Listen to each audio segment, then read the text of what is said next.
तो mid day prime में बात करते हैं अब उत्तर प्रदेश को लेकर, जिसके लिए आज का दिन बेहद खास है, क्योंकि जिस दिन का बेसब्री से उत्तर प्रदेश इंतजार कर रहा था, आखिरकार वो दिन आज आ ही गया। प्रधानमंत्री ने आज नोएडा एयरपोर्ट के पहले चरण का उद्घाटन कर दिया और इस मौके पर मुख्यमंत्री योगी आदित्यनाथ मौजूद रहे। प्रधानमंत्री ने उद्घाटन के बाद जनता को संबोधित किया, साथ ही भारत माता की जय के नारों के उद्घोष के साथ उन्होंने अपने संबोधन को शुरू किया।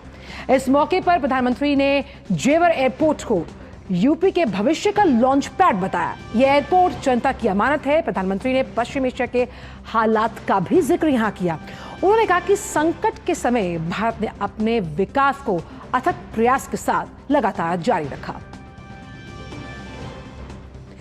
साथ ही प्रधानमंत्री नरेंद्र मोदी ने नोएडा अंतर्राष्ट्रीय हवाई अड्डे के प्रथम चरण का उद्घाटन अभी हाल ही में किया और हवाई अड्डे का जो पहला चरण है वो 11,200 करोड़ रुपए के निवेश से तैयार हुआ है।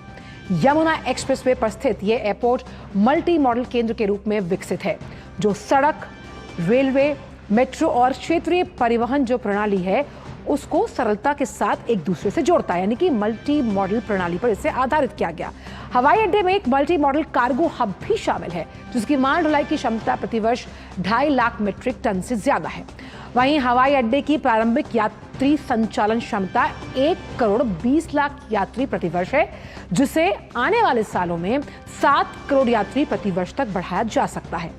नोएडा अंतर्राष्ट्रीय हवाई अड्डे को ऊर्जा कुशलता और पर्यावरण अनुकूल प्रणालियों को ध्यान में रखते हुए विकसित किया है। साथ ही इसकी स्थापत्य शैली भारतीय विरासत से जुड़ी हुई है, प्रेरित है। यह हवाई अड्डा भारत की सबसे बड़ी ग्रीनफील्ड हवाई अड्डा परियोजनाओं में से एक है और सबसे अहम बात यहाँ पर यह है कि इसे पब्लिक प्राइवेट पार्टनरशिप के मॉडल के तहत विकसित किया गया। इस एयरपोर्ट को दिल्ली एनसीआर क्षेत्र में दूसरे अंतर्राष्ट्रीय हवाई अड्डे के रूप में विकसित किया गया है। दोनों हवाई अड्डे मिलकर एनसीआर क्षेत्र के लिए एक एकीकृत विमानन प्रणाली के रूप में काम करेंगे, जिससे यात्री क्षमता तो बढ़ेगी पर भीड़ भी कम होगी। वहीं प्रधानमंत्री नरेंद्र मोदी ने अपने संबोधन में कहा कि अब यूपी सबसे अधिक अंतर्राष्ट्रीय एयरपोर्ट वाले राज्यों में शामिल हो गया। उन्होंने ये भी कहा कि यह परियोजना नौजवानों के भविष्य को नई उड़ान देगी। साथ ही प्रधानमंत्री ने पश्चिम एशिया युद्ध का उल्लेख करते हुए कहा कि देश संकट के इन हालातों का पूरी ताकत के साथ मुकाबला कर रहा है। पश्चिम एशिया में 1 महीने से युद्ध चल रहा है। युद्ध की वजह से कई सारे देशों में खाने पीने के सामान, पेट्रोल, डीजल, गैस, खाद, ऐसी कई जरूरी चीजों का चारों तरफ संकट पैदा हो गया है। भारत भी इस संकट का पूरी शक्ति से मुकाबला कर रहा है। सरकार हर वो कदम उठा रही है जिससे सामान्य परिवारों पर, हमारे किसान भाई बहनों पर इस संकट का बोझ न पड़े। साथियों, संकट के इस समय में भी भारत ने अपने तेज विकास को निरंतर जारी रखा है। वहीं प्रधानमंत्री ने केंद्र की यूपीए सरकार और राज्य की सपा सरकार के दौर में नोएडा इंटरनेशनल एयरपोर्ट परियोजना को आगे ना बढ़ने दिए जाने का आरोप लगाया। प्रधानमंत्री ने कहा कि भाजपा सरकार गठित होने के साथ ही इस परियोजना को तेजी के साथ आगे बढ़ाया गया। एयरपोर्ट पश्चिमी उत्तर प्रदेश के किसानों, छोटे और लघु उद्योगों, यहां के नौजवानों के लिए अनेक नए अवसर लेकर आने वाला है। यहां से दुनिया के लिए विमान तो उड़ेंगे ही, साथ ही ये विकसित उत्तर प्रदेश की उड़ान का भी प्रतीक बनेगा। तो जेवर इंटरनेशनल एयरपोर्ट की अगर बात की जाए तो किस तरह से ये आर्थिक सशक्तिकरण की मिसाल बनेगा उत्तर प्रदेश के लिए, क्योंकि जिस मल्टी मॉडल एकीकृत प्रणाली के तहत इसे बनाया गया है, ये रोजगार के असीम संभावनाओं को तो कहीं ना कहीं उस मार्ग को प्रशस्त करेगा ही। साथ ही किस तरह से जब हम औद्योगिक क्रांति की बात करते हैं, वो भी उत्तर प्रदेश के लिए विकास का एक नया आयाम स्थापित करती हुई नजर आएगी। और आइए बात करते हैं पश्चिम बंगाल विधानसभा चुनाव से जुड़ी हुई, जहां पहले आज का दिन राजनीतिक हिसाब किताब से अगर हम देखें तो बेहद खास है। भारतीय जनता पार्टी विधानसभा क्षेत्र के आधार पर चार्जशीट जारी करने के बाद पूरे पश्चिम बंगाल को लेकर चार्जशीट पेश करने जा रही है। सूत्रों का दावा है कि इस डॉक्यूमेंट में ममता सरकार के पिछले 15 सालों का चिट्ठा भाजपा सरकार जनता के सामने पेश करेगी और कुल 14 अहम मुद्दों को टारगेट करेगी। वहीं जानकारी के अनुसार भाजपा प्रशासनिक अराजकता और राजनीतिक कुशासन को लेकर हमलावर होगी और राज्य में कानून व्यवस्था की खराब स्थिति पर भी बात करेगी। इसके अलावा महिला सुरक्षा भी एक अहम मुद्दा है जिस पर भाजपा सवाल उठाएगी। भाजपा उद्योग विहीन बंगाल का भी मुद्दा उठाएगी। इसके साथ साथ कृषि, स्वास्थ्य, शिक्षा क्षेत्र की व्यवस्था की दुर्दशा की पोल भी खोलेगी। वहीं राज्य में सांस्कृतिक पतन, चाय बागान श्रमिकों का शोषण, सिंडिकेट के प्रभाव और जर्जर होते हुए कोलकाता पर भाजपा विपक्ष को आड़े हाथों लेती हुई नजर आएगी। तो भाजपा सरकार ममता सरकार के 15 सालों को टारगेट करेगी, जिसमें कई ऐसे मुद्दे हैं जो महिला सुरक्षा से जुड़ा है। पुलिस के कुशासन पर भी भाजपा सवाल उठाती हुई नजर आएगी। साथ ही साथ कैसे उद्योगों की अनदेखी की गई है ममता बनर्जी के प्रशासन में, इस पर भी सवाल उठाते हुए भाजपा नजर आएगी। और कैसे सिंडिकेट का राज्य में प्रभाव है और कोलकाता की स्वास्थ्य व्यवस्था भी कितनी चरमराई हुई है, इस पर भी सवालिया निशान उठाएगी भाजपा। साथ ही प्रशासनिक अराजकता और कानून की जो व्यवस्था है वो लगातार उसमें गिरावट हो रही है, उसमें दबाव है, इस पर भी सवाल उठाती हुई नजर आएगी भाजपा। और ऐसे में पब्लिक सेंटिमेंट क्या कहता है और किस तरह से इन आम बड़े मुद्दों को चुनावी बिस्वात बनाएगी भाजपा, ये देखना होगा। इन्हीं मुद्दों को लेकर वो जनता के बीच जाएगी और कैसे जो उसके उम्मीदवार हैं इन्हीं मुद्दों की धार बनाकर कैसे इस चुनाव में आगे काम करते हुए नजर आएंगे, ये हम देखेंगे। तो ये जो तमाम मुद्दे हैं, इनसे कहीं ना कहीं ममता सरकार ने जो पिछले 5 साल में काम नहीं किया, उसको लेकर जो ये चार्जशीट दायर की जाएगी, यानी कि आरोपों की झड़ी लगाई गई है, इस पर भाजपा बहुत सख्त नजर आ रही है। और हमारे साथ सौरभ दत्ता इस वक्त पश्चिम बंगाल से जुड़ गए हैं। सौरभ, तो आज गृह मंत्री अमित शाह ममता सरकार की पोल खोलने वाले हैं और ऐसे कई मुद्दे हैं जो इस चुनाव की काया पलट सकते हैं, जिन्हें वो उठाने वाले हैं। आचल, देखिए, पिछले 15 साल में ममता बनर्जी का जो शासन काल रहा है उसमें 14 मुद्दे ऐसे पकड़ा है भाजपा ने, जिन 14 मुद्दे पर बार बार ममता बनर्जी को अस्वस्थी महसूस हुआ, बार बार उनको सवाल के कटघरे में खड़ी होना पड़ा। इसलिए ये कह रहा हूं कि इसमें शिक्षक घोटाला की बात है, इसमें भ्रष्टाचार का मुद्दा है, भ्रष्टाचार का मुद्दे में राशन का घोटाला का मुद्दा है, शिक्षक घोटाला का मुद्दा है, प्रधानमंत्री आवास योजना का मुद्दा है।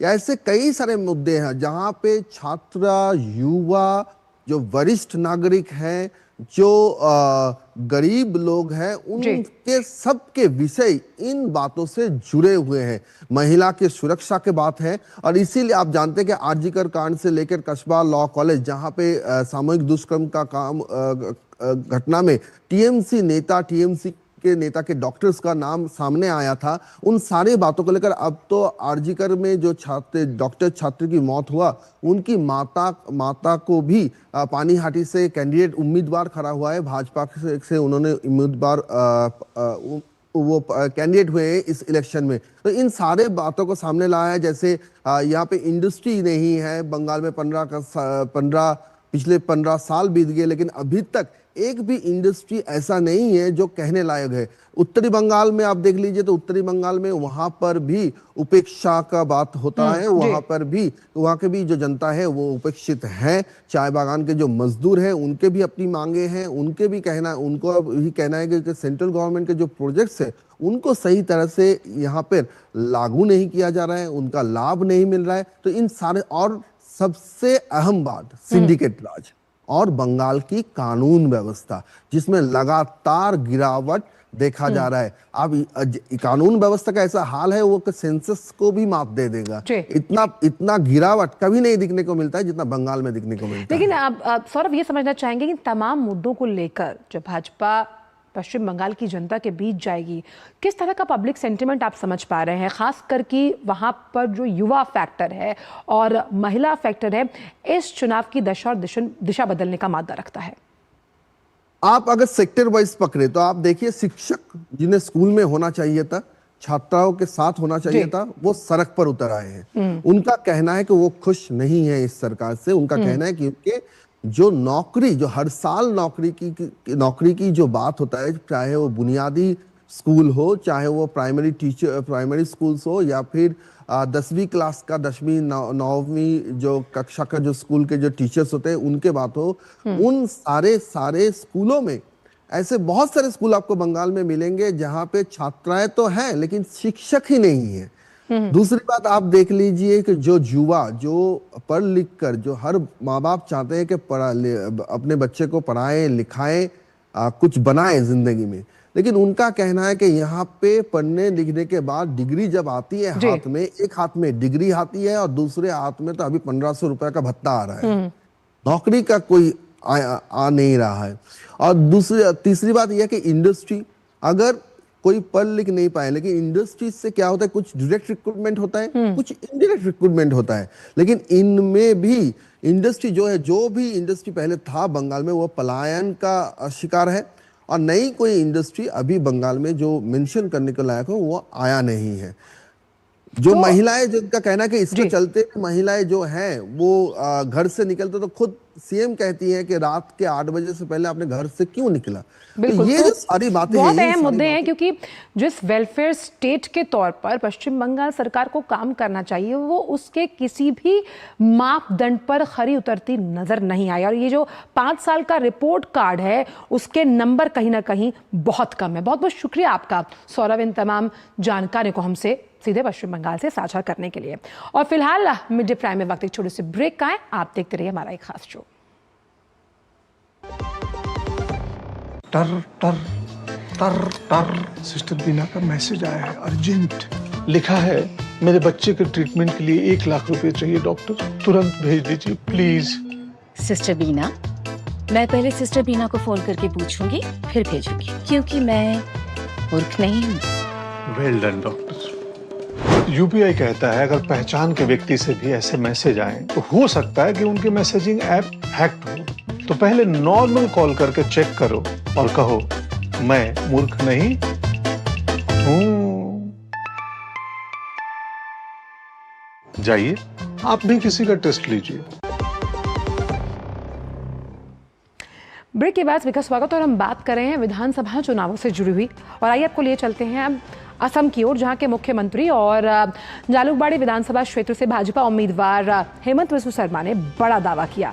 उन्होंने कहा कि राज्य में भारतीय जनता पार्टी के पक्ष में माहौल मजबूत है और पार्टी को भारी बहुमत मिलने जा रहा है।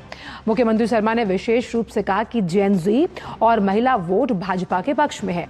लोगों में काफी उत्साह और ये साफ दिख रहा है कि जनता हमारे कामों के आधार पर हमें समर्थन दे रही है। उन्होंने ये भी दावा किया कि भाजपा सरकार ने जो वायदे किए उन्हें पूरा करके दिखाया है, जिससे जनता का भरोसा और मजबूत हुआ। आइए आपको सुनवाते हैं। आप सभा में महिलाओं को देखेंगे और रैली में युवाओं को देखेंगे तो पूरा महिला और युवाओं में बहुत बड़ा उत्साह है। और ये चुनाव जो एक जेन जी बोलते हैं, न्यू जनरेशन बोलते हैं, और हमारे जो माता है ये अपना कान में ले चुका है और हम लोग बहुत बड़ा रिजल्ट देने जा रहा हूँ। और वहीं असम विधानसभा चुनाव में भाजपा ने अपनी पूरी ताकत झोंक दी। केंद्रीय गृह मंत्री अमित शाह असम पहुंचकर पार्टी के उम्मीदवारों के पक्ष में जोरदार चुनावी प्रचार करेंगे। चुनावी सभा और विशाल रोड शो में भाग लेने के साथ ही अमित शाह मुख्यमंत्री हेमंत बिस्व शर्मा और पार्टी के अन्य पदाधिकारी जो हैं उनके साथ मतदाताओं से भी संवाद करेंगे। ये रोड शो आर्य विद्यापीठ मैदान से शुरू होकर इलाके के प्रमुख स्थानों से गुजरेगा। इसके बाद वो पार्टी के राज्य कार्यालय के पदाधिकारियों से मुलाकात करेंगे। असम में बीजेपी ने गुवाहाटी सेंट्रल सीट से विजय कुमार गुप्ता को उतारा है। इसके अलावा 29 मार्च को केंद्रीय गृह मंत्री असम के कई स्थानों पर पार्टी के चुनावी प्रचार में भाग लेंगे। बीजेपी ने प्रधानमंत्री नरेंद्र मोदी सहित करीब 40 स्टार प्रचारकों को असम विधानसभा चुनाव के लिए मैदान में उतारा है। और वहीं आगामी विधानसभा चुनावों को लेकर पुडुचेरी की राजनीति में राज्य के दर्जे का मुद्दा एक बार फिर प्रमुखता से उभरकर सामने आया। पुडुचेरी के पूर्व मुख्यमंत्री वेलू नारायणसामी ने कहा कि उनकी पार्टी लंबे समय से केंद्र शासित प्रदेश को पूर्ण राज्य का दर्जा दिलाने की मांग कर रही है। उन्होंने बताया कि पुडुचेरी की विधानसभा में भारतीय जनता पार्टी समेत सभी दलों ने एक मत से 16 प्रस्ताव पारित किए, जिनमें राज्य का दर्जा होने की मांग भी शामिल है। नारायणसामी ने कहा कि इंडियन नेशनल कांग्रेस पुडुचेरी को विशेष राज्य का दर्जा दिलाने के पक्ष में रही है और इस दिशा में लगातार प्रयास किए जा रहे हैं। उन्होंने ये स्पष्ट किया कि आने वाले चुनावों में राज्य का दर्जा पुडुचेरी का मुख्य चुनावी मुद्दा बनकर रहेगा और उनके अनुसार ये मांग न केवल राजनीतिक बल्कि क्षेत्र के विकास और प्रशासनिक अधिकारों से भी जुड़ी हुई है, जिससे जनता के बीच ये मुद्दा और ज्यादा महत्वपूर्ण बन गया। We have been demanding statehood for Puducherry for a long time. 16 resolutions have been passed in the Legislative Assembly unanimously by all political parties, including BJP. Congress party wanted to give special status for Puducherry, which we have been working on it. Now the Modi government came for the last 12 years. We have been demanding the statehood. When I was Chief Minister, in all Chief Ministers Conference, I raised the issue before the Honorable Prime Minister Shri Narendra Modi. But unfortunately, the Government of India and Modi government, they have been sidelining the issue, and it is a core issue in Puducherry.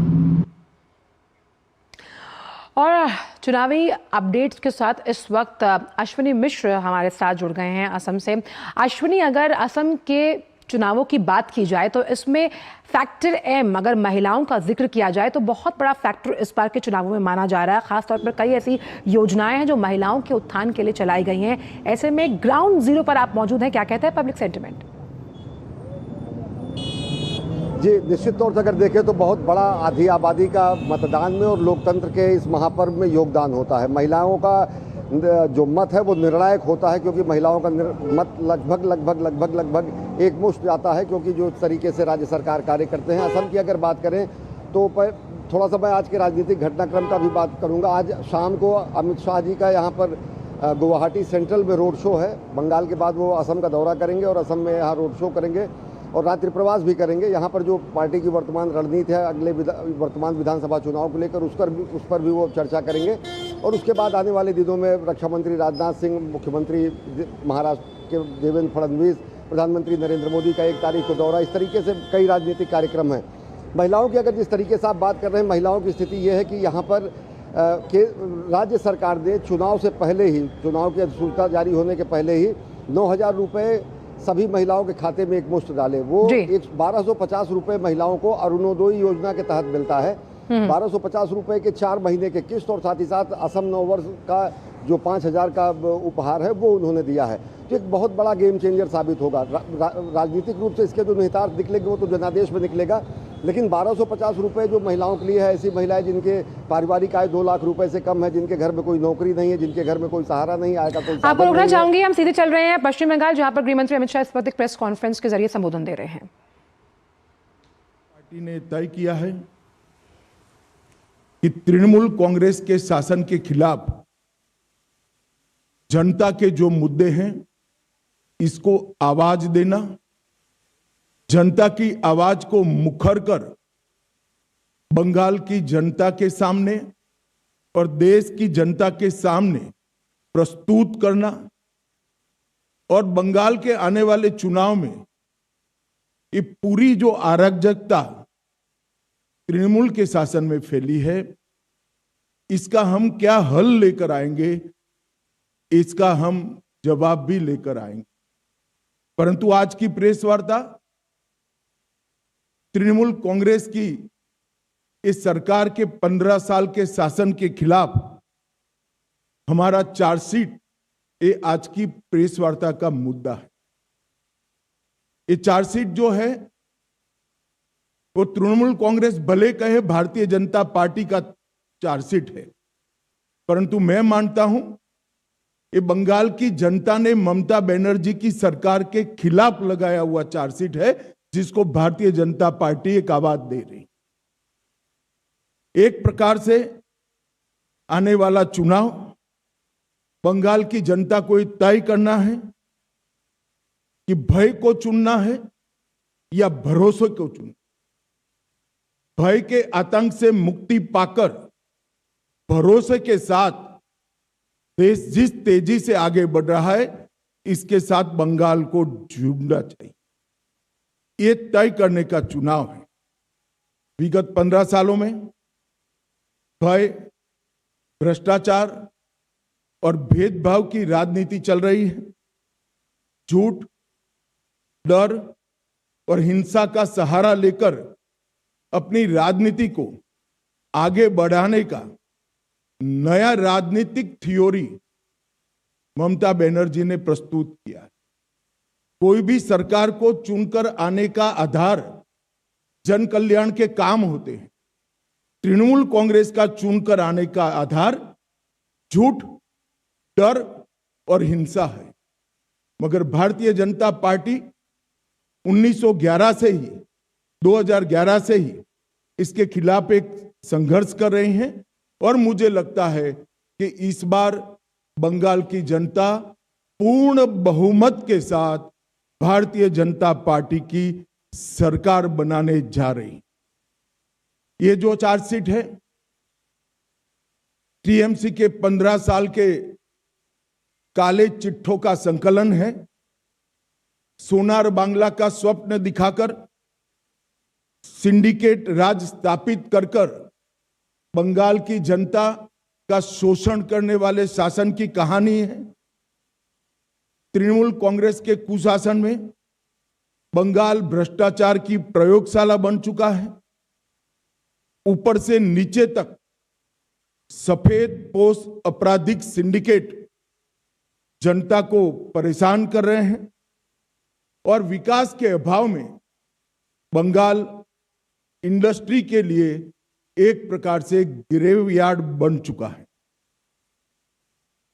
Bengal TMC के poncho बिपोर Joy से ग्रसित यहां घुसपैठियों को protection दिया जाता है। तुष्टीकरण को अपना मिशन बना चुकी है सरकार। भ्रष्टाचारी प्रस्तापित रूप से राजनीतिक सिस्टम में पहुंच चुके हैं। कट मनी का कलेक्शन आम बात हो चुका है और सिंडिकेट पर नो एक्शन ये सरकार का स्वभाव बन चुका है। कई सालों तक कम्युनिस्ट शासन का दंश झेली हुई बंगाल की जनता ने सोनार बांग्ला के स्वप्न के साथ परिवर्तन किया था, मगर अब आज वही जनता कह रही है कि इससे तो कम्युनिस्ट अच्छे थे। ऐसा शासन 15 साल तक ममता बनर्जी ने के नेतृत्व में यहां अनुभव में आया है। आज मैं ये भी कहना चाहता हूं कि बंगाल की जनता ने लगातार भारतीय जनता पार्टी का समर्थन किया है और ग्रेजुअली भारतीय जनता पार्टी कैसे बढ़ी है इसका मैं आज आप सबके सामने थोड़े आंकड़े भी जरूर रखना चाहूंगा। 2014 में हमारा 17% वोट शेयर था लोकसभा चुनाव में और 2 सीटें थी। 19 में हमारा वोट शेयर 41% हुआ, 18 सीटें प्राप्त की। 24 में हमारा वोट शेयर 39% हुआ और 12 सीटें मिली। तो हमने एक तो आप सुन रहे थे गृह मंत्री अमित शाह को, जहां वो टीएमसी पर लगातार निशाना साध रहे थे, क्योंकि बंगाल की लड़ाई चार्जशीट तक आ गई है और ममता सरकार ने जिस तरह से जो काम किए हैं उनकी पोल खोली जा रही है भाजपा के द्वारा। बढ़ते आगे और बात करते हैं अब क्रिकेट से जुड़ी हुई। इंडियन प्रीमियर लीग 2026 के आगाज से पहले क्रिकेट जगत में एक बार फिर रोमांच चरम पर है। हर साल की तरह इस बार भी खिताब की जंग बेहद कड़ी होने की उम्मीद है, जहां अनुभवी सितारों के साथ युवा खिलाड़ी अपनी छाप छोड़ने को तैयार हैं। पहले मैच में गत चैंपियन आरसीबी का सामना सनराइजर्स हैदराबाद से होना है। देखिए रिपोर्ट। 12 डबल हेडर, 13 वेन्यू और 70 मैच। प्रतियोगिता के पहले मुकाबले में चिन्नास्वामी स्टेडियम में मौजूदा चैंपियन रॉयल चैलेंजर्स बेंगलुरु का सामना सनराइजर हैदराबाद से होगा। इस सीजन में भी 10 टीमें हिस्सा ले रही हैं और कुल 70 लीग मुकाबले खेले जाएंगे, जो देश के 13 अलग अलग वेन्यू पर आयोजित होंगे। सभी 10 टीमें लीग स्टेज में 14-14 मुकाबले खेलेंगी। शीर्ष 4 टीमें प्लेऑफ में पहुंचेंगी। आईपीएल 2026 का पहला फेज 28 मार्च से लेकर 12 अप्रैल तक चलेगा। फिर दूसरा फेज 13 अप्रैल से शुरू होगा और 24 मई तक जारी रहेगा। पहले फेज में 20 और दूसरे फेज में 50 मुकाबले खेले जाएंगे। इस सीजन में कुल 12 डबल हेडर मुकाबले खेले जाएंगे। दिग्गज टीमों की प्रतिष्ठा दांव पर। मौजूदा champion royal Challengers Bengaluru IPL में अपना खिताब बचाने के इरादे से मैदान पर उतरने जा रही है। वहीं आईपीएल इतिहास की सबसे सफल team Chennai super Kings, Mumbai Indians और कोलकाता नाइट राइडर्स अपनी खोई प्रतिष्ठा हासिल करने की कोशिश करेंगे। चेन्नई, मुंबई और कोलकाता के पास अनुभव और संतुलन का ऐसा मेल है जो उन्हें खिताब की दौड़ में आगे रखता है। Mumbai Indian, Chennai super Kings और कोलकाता नाइट राइडर्स के पास कुल मिलाकर 13 आईपीएल खिताब हैं, लेकिन पिछला सत्र उनके लिए अच्छा नहीं रहा था। मुंबई की टीम पिछले सत्र में चौथे स्थान पर रहकर प्लेऑफ में पहुंची थी। 5 बार की चैंपियन ये टीम अपने इस प्रदर्शन में सुधार करने की कोशिश करेगी। रोहित और विराट पर बड़ी जिम्मेदारी। अगर खिलाड़ियों की बात करें तो एक बार फिर सबकी नजरें विराट कोहली पर टिकी रहेंगी, जो लगातार रन बनाने की अपनी क्षमता के लिए जाने जाते हैं। इसके अलावा रोहित शर्मा का अनुभव और कप्तानी किसी भी मैच का रुख बदल सकती है। इन दोनों को कुछ भी साबित करने की जरूरत नहीं है, लेकिन वे हमेशा की तरह दर्शकों की अपेक्षाओं पर खरा उतरने की कोशिश करेंगे। कोहली की चुनौती खुद से भी होगी। जनवरी में न्यूजीलैंड के खिलाफ घरेलू वनडे श्रृंखला के बाद उन्हें भरपूर आराम मिल चुका है। यशस्वी जायसवाल और शुभमन गिल से बड़े प्रदर्शन की उम्मीद है। वहीं फिनिशर की भूमिका में रिंकू सिंह एक बार फिर मैच विनर साबित हो सकते हैं। छाप छोड़ने को तैयार युवा। लीग के पिछले कई संस्करण की तरह इस बार भी कई ऐसे खिलाड़ी अपना प्रभाव छोड़ने की कोशिश करेंगे जिन्होंने अभी तक कोई अंतर्राष्ट्रीय मैच नहीं खेला है। इन खिलाड़ियों में राजस्थान रॉयल्स के वैभव सूर्यवंशी, सीएसके के कार्तिक शर्मा, प्रशांत वीर, आयुष महात्रे और रॉयल चैलेंजर्स बेंगलुरु के जेकब बेथेल शामिल हैं। कुल मिलाकर क्रिकेट प्रेमियों के लिए यह सीजन सिर्फ मुकाबलों का नहीं, बल्कि नए सितारों के उभरने और बड़े खिलाड़ियों के इतिहास रचने का मंच बनने जा रहा है। अब देखना दिलचस्प होगा कि कौन सी टीम इस कड़ी प्रतिस्पर्धा के बीच खिताब अपने नाम करती है। Sports desk, DD news. और वहीं इंडियन प्रीमियर लीग के नए सीजन की शुरुआत होने जा रही है। आज पहले मैच में आरसीबी के सामने सनराइजर्स हैदराबाद की चुनौती है। ऐसे में कौन से खिलाड़ियों पर नजर रहेंगी और दोनों टीमों की क्या है ताकत और क्या कमजोरी, जानते हैं इस रिपोर्ट के जरिए। इंडियन क्रिकेट का त्योहार यानी कि इंडियन प्रीमियर लीग एक बार फिर से सामने है। 19वें सीजन की शुरुआत आज से होने जा रही है और ये शुरुआत होगी बेंगलुरु के एम चिन्नास्वामी स्टेडियम में, जहां पर रॉयल चैलेंजर्स बेंगलुरु और सनराइजर्स हैदराबाद की टीमें आमने सामने होंगी। रॉयल चैलेंजर्स बेंगलुरु ने अब तक एक बार ही खिताब को अपने नाम किया है। इससे पहले टीम 2009, 2011 और 2016 में उप विजेता रह चुकी है। टीम की बात करें तो यहां पर गेंदबाजी में टीम की कमजोरी साफ झलक कर दिख रही है। जोश हेजलवुड जो हैं वो शुरुआती मैचों में टीम के साथ नहीं होंगे। ऐसे में टीम की जो पेस बैटरी की जो कमान है वो कहीं ना कहीं भुवनेश्वर कुमार के हाथों में होगी। वही भुवनेश्वर कुमार जो कि आईपीएल में 200 विकेट लेने से अब सिर्फ 2 विकेट दूर हैं। साथ ही साथ उन्हें बेहतर साथ मिलेगा जैकब डफी का और उनकी पेस का, जो कि डफी की बात करें तो उनके लिए ये पहला आईपीएल रहने वाला है। इसके अलावा स्पिनिंग डिपार्टमेंट में कहीं ना कहीं कनिष्क चौहान की जो भूमिका है वो काफ़ी अहम रहने वाली है।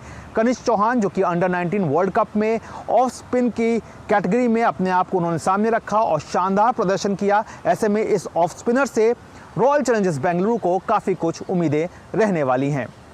बल्लेबाजी की बात करें तो आरसीबी की जो ताकत है वो उसकी बल्लेबाजी में ही है, जहां पर विराट कोहली बड़े चेहरे के तौर पर सामने है। विराट के आईपीएल में रिकॉर्ड पर गौर करें तो उनके नाम 8,661 रन हैं, जो कि उनकी काबिलियत को, उनके ढंग को, उनके जो तरीका है, जो खेलने की शैली है उसको सामने रखता है।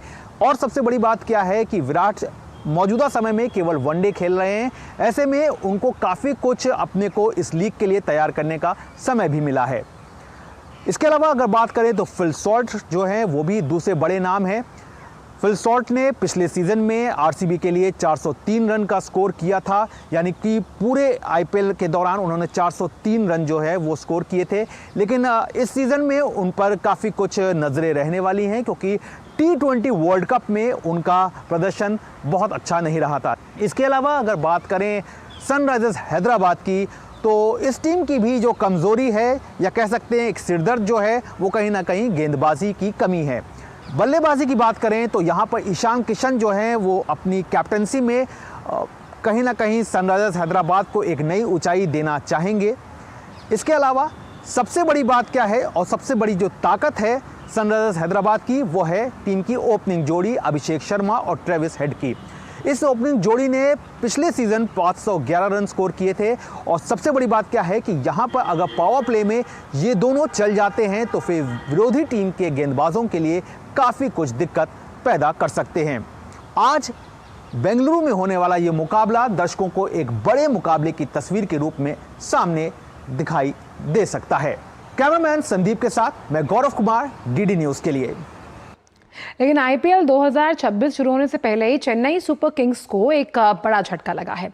टीम के दिग्गज खिलाड़ी एमएस धोनी चोट की वजह से पहले 2 हफ्ते आईपीएल से बाहर रह सकते हैं और इस समय पिंडली की चोट यानी कि काफ की चोट से वो जूझ रहे हैं और फिलहाल रिहैबिलिटेशन से गुजर रहे हैं।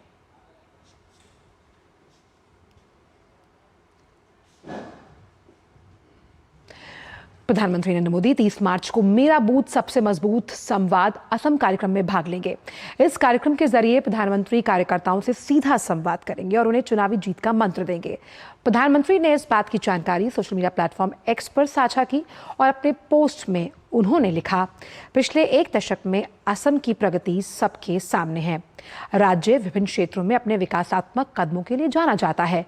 यही वजह है कि असम में रुख स्पष्ट है, एनडीए के आगे का रास्ता और जनता डबल इंजन वाली एनडीए सरकार के 5 और वर्षों के लिए पूरी तरह से तैयार है। 30 तारीख की दोपहर मेरा बूथ सबसे मजबूत संवाद असम कार्यक्रम में मैं भाग लूंगा।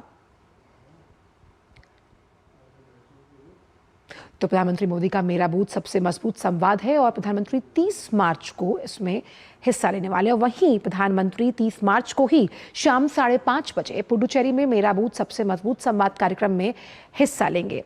इस कार्यक्रम के जरिए प्रधानमंत्री जमीनी स्तर के कार्यकर्ताओं से सीधा संवाद करेंगे और उन्हें चुनाव में जीत का मंत्र देंगे। इस महत्वपूर्ण कार्यक्रम से पहले प्रधानमंत्री ने सोशल मीडिया प्लेटफॉर्म एक्स पर एक पोस्ट साझा कर पुडुचेरी में एनडीए सरकार के विकास कार्यों पर पूरा भरोसा जताया और प्रधानमंत्री ने अपनी पोस्ट में लिखा है कि पिछले 5 वर्षों में डबल इंजन की एनडीए सरकार ने पुडुचेरी के लोगों की आकांक्षाओं को सफलतापूर्वक पूरा किया। यही कारण है कि पुडुचेरी की जनता एक बार फिर से एनडीए को अपना आशीर्वाद देने जा रही है। 30 तारीख को शाम 5:30 बजे मेरा बूथ सबसे मजबूत संवाद पुडुचेरी कार्यक्रम में शामिल होने को लेकर मैं उत्सुक हूं।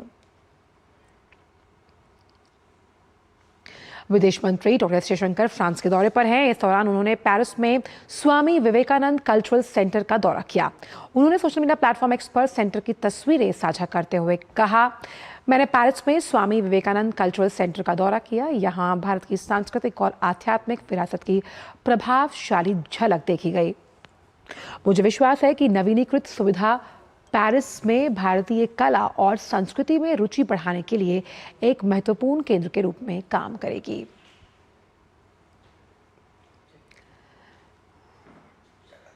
ये तस्वीरें आप देख सकते हैं उस कल्चरल सेंटर की जहां शिरकत की दौरा किया विदेश मंत्री एस जयशंकर ने। वैश्विक ईंधन संकट के बीच भारत ने ऊर्जा आत्मनिर्भरता की दिशा में एक ऐतिहासिक उपलब्धि हासिल की है। ऑयल इंडिया लिमिटेड ने गुरुवार को 1,47,159 बैरल प्रति का अब तक का उच्चतम दैनिक तेल और गैस उत्पादन दर्ज किया। ये उपलब्धि वित्त वर्ष 25-26 के दौरान 73 कुओं की रिकॉर्ड ड्रिलिंग और 300 वर्कओवर्स के कारण हासिल हुई, जो पिछले वर्ष की तुलना में सबसे अधिक है। विशेष रूप से गुरुवार को 80,000 बैरल कच्चे तेल का उत्पादन पिछले 10 वर्षों में उच्चतम दैनिक उत्पादन है। इस उपलब्धि पर केंद्रीय मंत्री हरदीप सिंह पुरी ने बधाई दी। उन्होंने कहा कि भारत अपनी ऊर्जा अवसंरचना को मजबूत करना जारी रखे हुए है और ऊर्जा आत्मनिर्भरता की दिशा में पहल कर रहा है। ये उपलब्धियां मजबूत परिचालन प्रदर्शन और भारत की ऊर्जा सुरक्षा को मजबूत करने के प्रति ऑयल की निरंतर प्रतिबद्धता को दर्शाती है। केंद्रीय माध्यमिक शिक्षा बोर्ड ने पश्चिम एशियाई देशों में कक्षा 12वीं के छात्रों के लिए वैकल्पिक मूल्यांकन योजना को लेकर अधिसूचना जारी की है। इस योजना के तहत Bahrain, Iran, Kuwait, Oman, Qatar, Saudi Arabia और यूएई के छात्रों के परिणाम घोषित किए जाएंगे। दरअसल इन देशों में मौजूदा परिस्थितियों की वजह से नियमित परीक्षाएं आयोजित करना संभव नहीं हो पाया।